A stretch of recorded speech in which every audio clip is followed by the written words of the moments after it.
DC ने flash के trailer के बाद ऑडियंस को एक शॉक दे दिया है। अभी तो द बैटमैन के नए बैटमैन से रूबरू भी नहीं हुए थे कि इन्होंने माइकल कीटन को इंट्रोड्यूस कर दिया। तो मैं आज डीसी के फ्लैश और इससे रिलेटेड एक फैन थ्योरी बताने जा रहा हूँ जो शायद आने वाले नए डीसी को समझने में तुम्हारी मदद करेगा। ये फैन थ्योरी बहुत अलग और इम्पॉर्टेंट है, तो रिक्वेस्ट है कि इसको पूरा ज़रूर देखना। पर उससे पहले अगर कॉमिक मैन को सब्सक्राइब नहीं किया है तो अभी कर लो, और वीडियो अच्छी लगे तो लाइक एंड शेयर भी कर देना। You want to get nuts? Let's get nuts.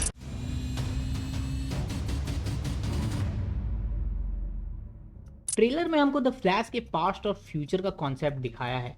यहाँ फ्लैश एक ऐसा सुपर हीरो है जो किसी भी टाइमलाइन में या किसी भी यूनिवर्स में जा सकता है। ये पूरा रेफरेंस डीसी के कॉमिक फ्लैश पॉइंट से लिया गया है। अब ट्रेलर में जनरल जॉर्ड वापस दिख रहा है। मुझे लगता है कि ये यहाँ जो सुपरमैन की जगह सुपरगर्ल और बेन एफ्लिक की जगह माइकल कीटन का बैटमैन दिखाया जा रहा है, ये सब बैरी के पास्ट में जाकर टाइम को छेड़छाड़ करने की वजह से हुआ है। पर ट्विस्ट ये है कि मे बी जॉर्ड ये सब जानता हो और शायद इसलिए वो बैरी को फिर से टाइम फिक्स करने से रोकेगा अपनी आर्मी के साथ। यानी वर्ल्ड ब्रेकर मशीन एक बार फिर से अर्थ को क्रिप्टॉन में टेराफॉर्म करेगी।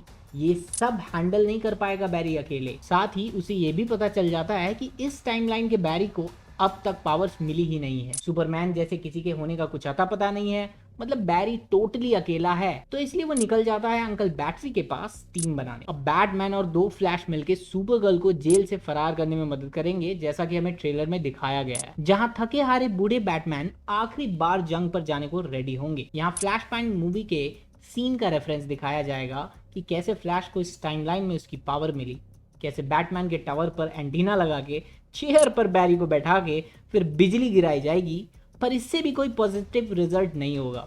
क्यों नहीं होगा, मैं थोड़ा कॉमिक का ज्ञान दे देता हूँ। यहाँ कॉमिक में बैरी जब बैटमैन से हेल्प लेता है तो वेन मैनर में उस रात बैरी बिजली के झटके खा के अधमरा हो जाता है। ये सब बैटमैन देख नहीं पाता और उससे रुकने को कहता है। पर बैरी उतनी बुरी हालत में भी बैटमैन से आखिरी बार ये एक्सपेरिमेंट कंटिन्यू करने को कहता है। फिर से उस पर बिजली का झटका गिराया जाता है और तब बैरी स्पीड फोर्स अपने आसपास महसूस करता है, जिससे उसके अंदर का स्पीडस्टर एक बार फिर से जिंदा हो जाता है। पर मुझे लगता है मूवी में ये सब अपनी सुपरगर्ल करने वाली है। आखिरी झटके में बैरी की मदद भी वही करेगी और डायरेक्ट शॉक से बैरी में सुपर पावर आ जाएगी। अब पावर का तो जुगाड़ हो गया बॉस, पर सूट उसे बैटमैन से ही लेना पड़ेगा। मतलब ट्रेलर में तुम साफ देख सकते हो कि वो सूट बैटमैन का है, यानी customize bat flash suit exclusive. क्या बात है यार। जस्टिस लीग के बाद ये दूसरी मूवी है जिसमें ग्राउंड बैटल देखने मिलेगा, जहां सुपरगर्ल बैटमैन मिलके जनरल जॉर्ड और उसकी आर्मी के छक्के छुड़ा देंगे और दोनों फ्लैश मिलके टाइम फिक्स करने की कोशिश करेंगे। मतलब जिस इवेंट को बैरी बदला था अब इस टाइम लाइन में उसे होने देगा।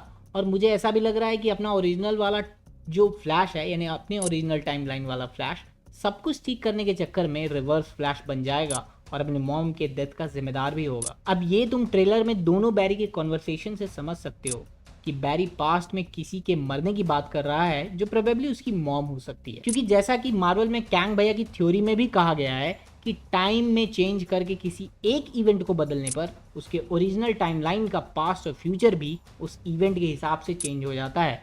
मतलब यहाँ बैरी तो सब कुछ फिक्स कर लेगा, पर ओरिजिनल डीसी यूनिवर्स में सॉफ्ट रिबूट हो जाएगा, जिससे नए विलन, नए हीरोज, नए कैरेक्टर्स इंट्रोड्यूस्ड होंगे।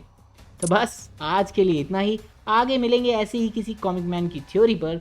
तब तक के लिए कॉमिक मैन आउट।